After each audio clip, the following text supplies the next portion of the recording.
Olá meus amigos, olá minhas amigas, olá candidatos de todo o país, aqui estou eu mais uma vez, professor Braia, para mais uma aula do nosso A Prova no Enem aí, tá certo? Nessa aula eu quero convidar você a estar junto comigo para a gente definir, mostrar para você os principais pontos envolvendo a história dos conjuntos. A história dos conjuntos, ela está presente em todas as provas, em todas as edições envolvendo a prova do Enem. Se ela não está presente com questões específicas de conjunto, ela está presente embutida em outros assuntos, em outros temas que usam a teoria dos conjuntos como parte da resolução. Ou seja, você não pode ir lá fazer a prova sem conhecer e sem entender um pouquinho mais dessa história envolvendo a teoria dos conjuntos aí, tá certo? Mas uma aula começando e é claro, você já sabe, é o meu convidado mais que especial. Vem comigo então, olha só. Vamos trabalhar agora a história associada aos conjuntos, maravilha? Bem, a primeira ideia que você precisa ter é a seguinte, olha, conjunto é considerado um ente primitivo, é considerado uma ideia primitiva. E exatamente por ser uma ideia primitiva, a gente não tem uma definição precisa associada. Nós não conseguimos definir de forma precisa o que é um conjunto.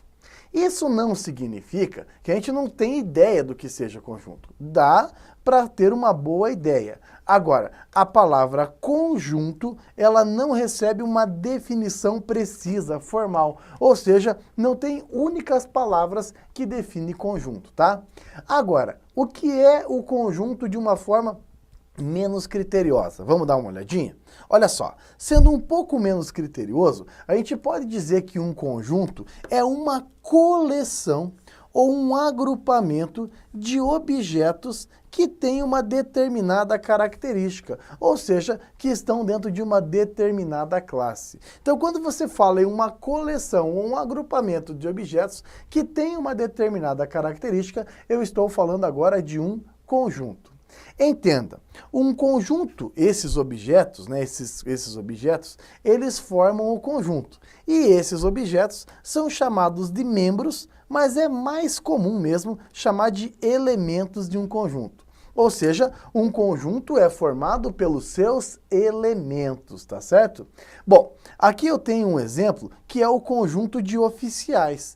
Repare que são homens que pertencem a uma determinada corporação. Eles têm a característica de serem oficiais. Ou seja, eles são uma coleção de elementos que tem uma determinada característica, beleza? Então, isso é a ideia de conjunto. Bom, superado a ideia de conjunto, vamos dar mais um passo nessa história dos conjuntos, que é como se faz a notação. Ou seja, como que a gente vai representar esses conjuntos agora? Olha só, a notação ela é feita em linhas gerais da seguinte forma. Um conjunto ganha o nome usando letras maiúsculas do nosso alfabeto. Ou seja, o nome de um conjunto é uma letra maiúscula do nosso alfabeto. E os seus elementos? Fácil. Os seus elementos vão ficar representados entre chaves e separados por ponto e vírgula, ou muitas vezes só com vírgula, não é incomum, tá certo? Por exemplo, ó, as letras do alfabeto, eu vou chamar de conjunto L, vou abrir chaves e vou colocar todas as letras ali dentro, ó, A, B, C, D, E, até o X, Y, Z. E depois vou fechar as chaves. Aqui está a representação do conjunto L, que nesse caso são as letras do alfabeto. Perfeito? Muito bem, vamos em frente. Agora, cuidado, porque quando se fala em conjuntos, existem algumas relações que você precisa entender. A primeira delas é a chamada relação de pertinência. A relação de pertinência é muito simples. Ela só fala para você se um elemento faz parte ou se um elemento não faz parte de um conjunto. É isso. Olha só. Quando você diz que um elemento faz parte de um conjunto, apresenta para você o símbolo pertence. Ou seja, se um elemento pertence a um conjunto, é porque ele está dentro do conjunto. Ele é um dos elementos do conjunto. Agora, você olha e fala assim, puxa, esse elemento não está no conjunto. Se ele não está no conjunto, é porque daí ele não pertence. O símbolo do não pertence é igual ao símbolo pertence, só que com o traço. Veja um exemplo, olha só. O conjunto M, formado pelos elementos 2, 4, 6, 8 e 10. Repare, 2 é um elemento de M. Então 2 pertence ao conjunto M. Já o 5 não é um elemento do conjunto M. 5 não faz parte dessa estrutura. Então o 5 não pertence a M. Perfeito? Muito tranquila a relação de pertinência. Se o elemento ali está, ele pertence. Se ele não está, ele não pertence. Maravilha? Vamos em frente. Agora, existem alguns conjuntos especiais. E esses conjuntos especiais devem ser entendidos com carinho. Dentre eles, eu tenho o conjunto vazio.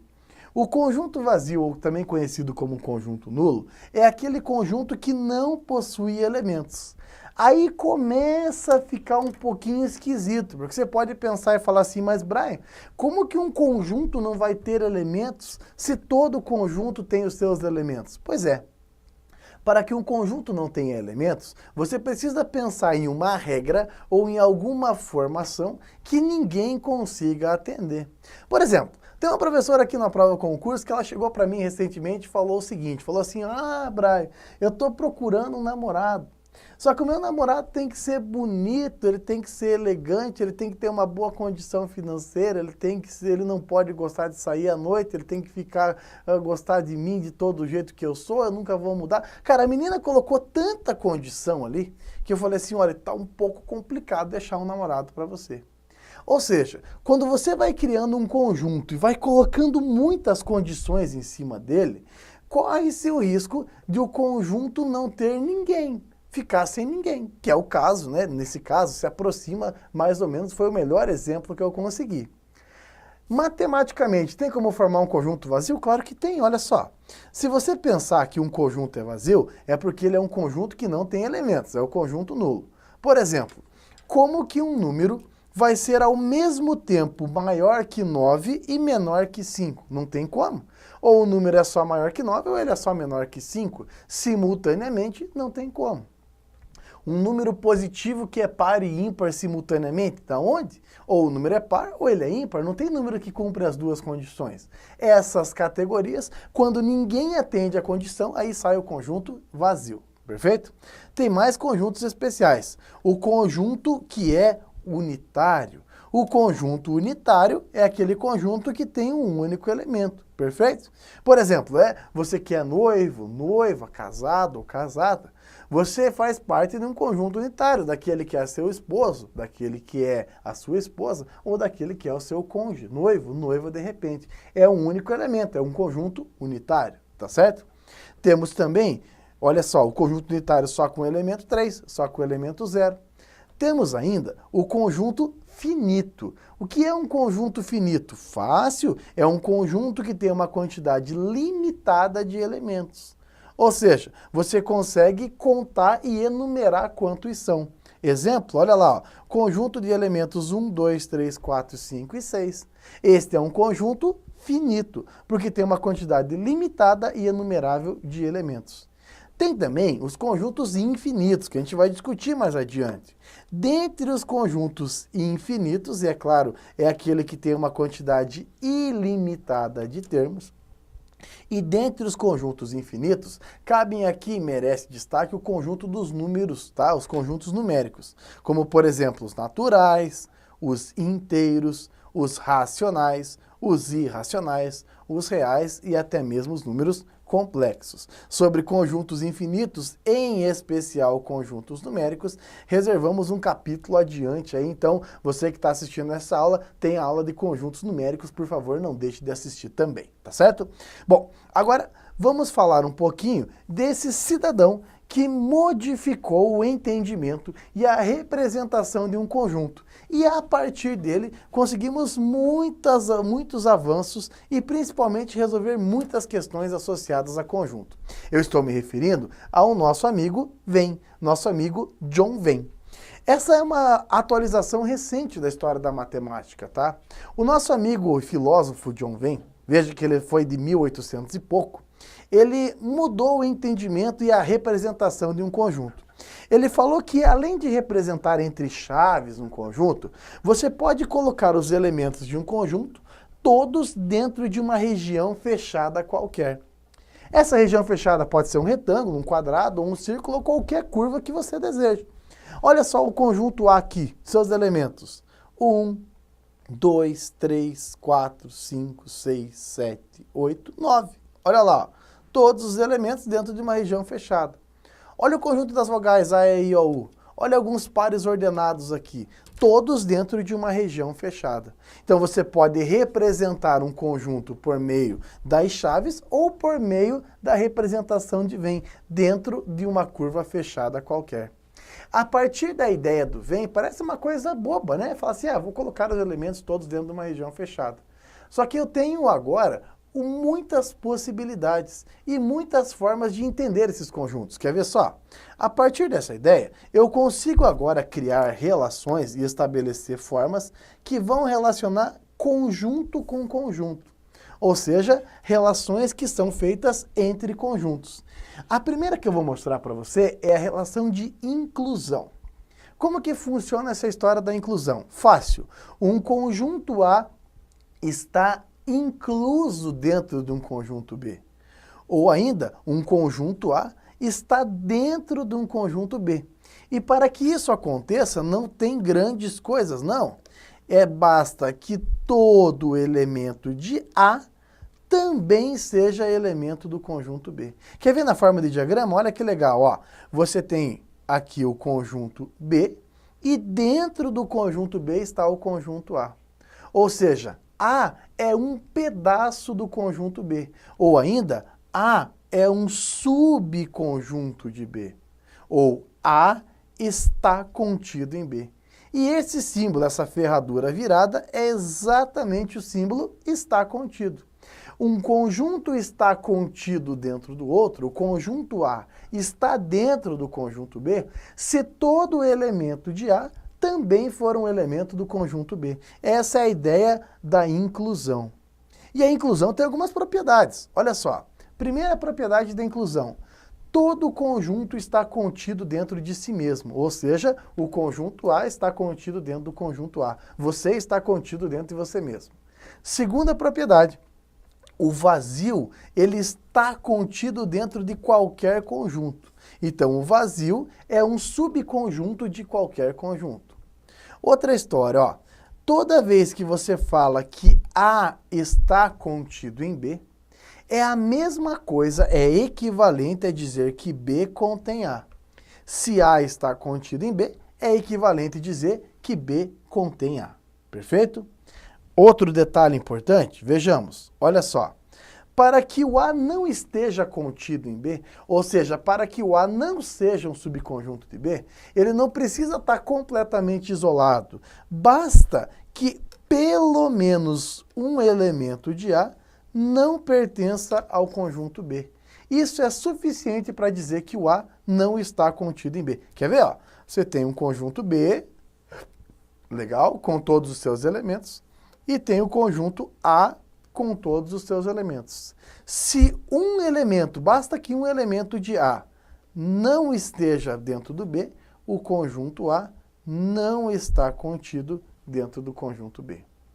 Só que o aluno, você que está nos assistindo, mais uma vez, obrigado, não consegue muitas vezes perceber a diferença da utilização da relação de pertinência, que eu expliquei ali atrás, com a relação de inclusão. Olha que interessante, ó, veja comigo. Considere o conjunto das vogais, tá? O A, o E, vou até colocar conjunto V das vogais, ó, V das vogais. A, E, I, O, U. Beleza? Conjunto das vogais. O A é uma vogal, então o A pertence ao conjunto V. O O é uma vogal, então o O pertence ao conjunto das vogais. O F não é vogal, então o F não pertence ao conjunto das vogais. Vamos colocar na forma de diagrama de Venn, ó. A, E, I, O, U. Esse é o conjunto das vogais. Agora, se eu falar A e E juntos, ó, o A e o E juntos, agora é errado colocar que eles pertencem às vogais. Não é assim, porque agora o A e o E se reuniram e formaram um conjunto. E como conjunto, o A e o E está contido dentro das vogais. Entendeu a diferença ou não? Como o conjunto está contido ou não está contido. O elemento pertence ou não pertence? Agora, vamos ver se você entendeu mesmo, ó. E se eu fazer assim, ó, U entre chaves e o conjunto das vogais? Pertence, não pertence, está contido ou não está contido? O que você acha? O U com chave, ele se formou como conjunto unitário, e como conjunto unitário, ele está contido dentro das vogais. Agora pense, ó, A, E, I e F. Esses 4 elementos em relação às vogais, qual é o símbolo que eu coloco? Pertence, não pertence, está contido ou não está contido? Claro, ele não está contido, porque F não é vogal. Então, o elemento sem chave, sozinho, pertence ou não pertence? Quando eu coloco chave ou quando eu junto elementos, eles formaram conjuntos. E conjunto está contido ou não está contido. Legal? Então, não esquece da utilização de cada um deles. Perfeito? Bom, agora vamos entender outra ideia associada a conjuntos, que é a relação de conjuntos disjuntos. O que são conjuntos disjuntos? Fácil. Conjuntos disjuntos são aqueles que não têm nenhum elemento em comum. Por exemplo, escolhi alguns números ímpares, 1, 3, 5, 7, 9. Escolhi alguns números pares, 2, 4, 6 e 8. Repare que não há elemento comum algum entre eles, então esses conjuntos são ditos disjuntos, perfeito? Conjuntos disjuntos são aqueles que não têm nenhum elemento em comum, tá certo? Essa é a primeira relação entre conjuntos, a relação da inclusão. Vou mostrar outras relações para você, falando agora sobre a união de conjuntos. O que é a união de conjuntos? O que indica a união de conjuntos? Quando eu falo A união B, o que nós estamos propondo? Fácil. O conjunto A ou B é você formar um novo conjunto, usando os elementos que estão no A, os elementos que estão em B, ou os elementos que pertencem a ambos os conjuntos. Ou seja, fazer a união de conjuntos é formar um novo conjunto com aqueles que pertencem a B ou a ambos. Quer ver um exemplo? Olha só, o conjunto A tem elementos 1, 2, 3, 4, 5, 6, 7. O conjunto B com elementos 5, 6, 7, 8 e 9, tá certo? Na forma de diagrama advém, tá aí cada um deles, beleza? Unindo eles, eu vou ter um novo conjunto. E a união é exatamente todos os elementos. Como eu já disse, os que estão em A, os que estão em B e os que estão em ambos. Maravilha? Aqui estão eles, 1, 2, 3, 4, 5, 6, 7, 8, 9. Perfeito? Essa é uma operação que você faz entre conjuntos. Tem também a operação da interseção. Vamos dar uma olhadinha? A interseção também é uma operação entre conjuntos, só que agora é o uzinho de ponta cabeça. Quando você fala na interseção do conjunto A com o conjunto B, você também vai formar um novo conjunto. Só que para um elemento fazer parte da interseção, ele precisa pertencer simultaneamente a A e a B. Elementos que fazem parte de A e de B simultaneamente formam esse novo conjunto chamado de interseção. Vamos dar uma olhadinha? Olha lá, conjunto A, elementos 1, 2, 3, 4, 5, 6, 7. Conjunto B, elementos 5, 6, 7, 8, 9. Diagramas de cada um, perfeito? Olha lá, quando você une os conjuntos, existe uma região que pertence a A e pertence a B simultaneamente. Essa região é a interseção. Olha ali, ó, 5, 6 e 7. Esse é o novo conjunto chamado de interseção. Então a união pega todo mundo. A interseção pega os elementos em comum. Se os conjuntos forem disjuntos, ou seja, se eles não tiverem elemento em comum, a interseção daí é vazia. Por exemplo, a interseção dos ímpares com os pares é vazia. Não tem nenhum número que faz parte dos ímpares e dos pares simultaneamente. Legal? Outra operação perigosa para você entender junto comigo, ó, é a operação de diferença entre conjuntos. A diferença é a conta de menos. E quando a gente fala na diferença A menos B, é o seguinte, o conjunto A menos B, ele não é feita a diferença dos elementos de A para os elementos de B 1 a 1. Não é assim.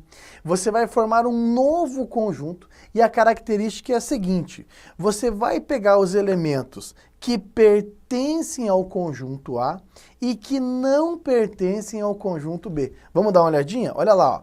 Conjunto A, elementos 1, 2, 3, 4, 5, 6, 7.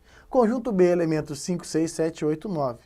Quando você vai pensar quem é os elementos que fazem parte de A e que não fazem parte de B, é o 1, o 2, o 3 e o 4. Ou seja, este é o conjunto A menos B. Os elementos que fazem parte do conjunto A e não fazem parte do conjunto B.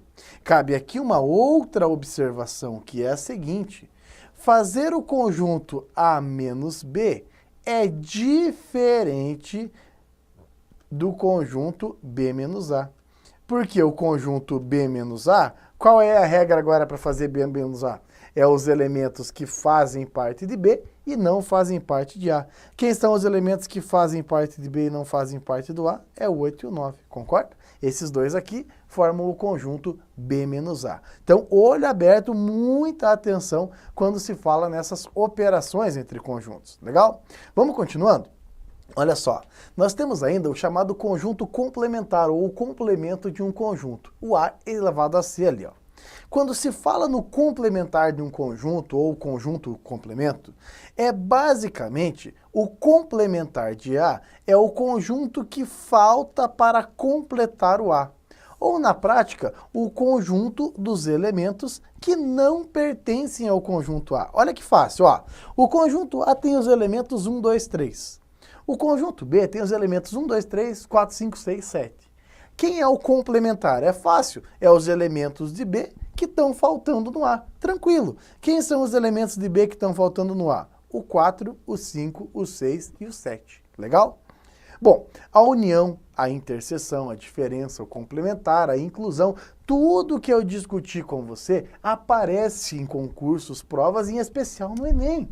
Só que ele aparece, você já sabe como. Como que ele aparece, professor? Fácil, em forma de contextualização, em forma de problema, em forma de leitura, interpretação e resolução. Vai usar diagrama, vai usar união, vai usar interseção para resolver problemas associados aos diagramas de Venn. Tem problemas que nós estamos relacionando dois conjuntos. Tem problemas que nós estamos relacionando três conjuntos. Mas eles aparecem e fazem parte dessa estrutura do Enem. Vou fazer o seguinte então, ó. Você já viu todos os conceitos, viu a teoria junto comigo. Eu vou encerrar essa aula aqui e, por favor, você que assistiu a aula, continue comigo para a gente poder aplicar tudo isso nas nossas aulas seguintes aí, onde a gente vai trazer o conceito de conjunto, só que agora aplicado. Posso contar com você? Tenho certeza que sim, viu? Deixa sua curtida, deixa seu comentário, ele é bem importante para a gente e vamos em frente. Daqui a pouquinho eu volto para mais uma aula, aplicação de todas essas histórias envolvendo conjuntos, e você é meu convidado de novo, tá certo? Um bom estudo a todos, um forte abraço, tchau, tchau!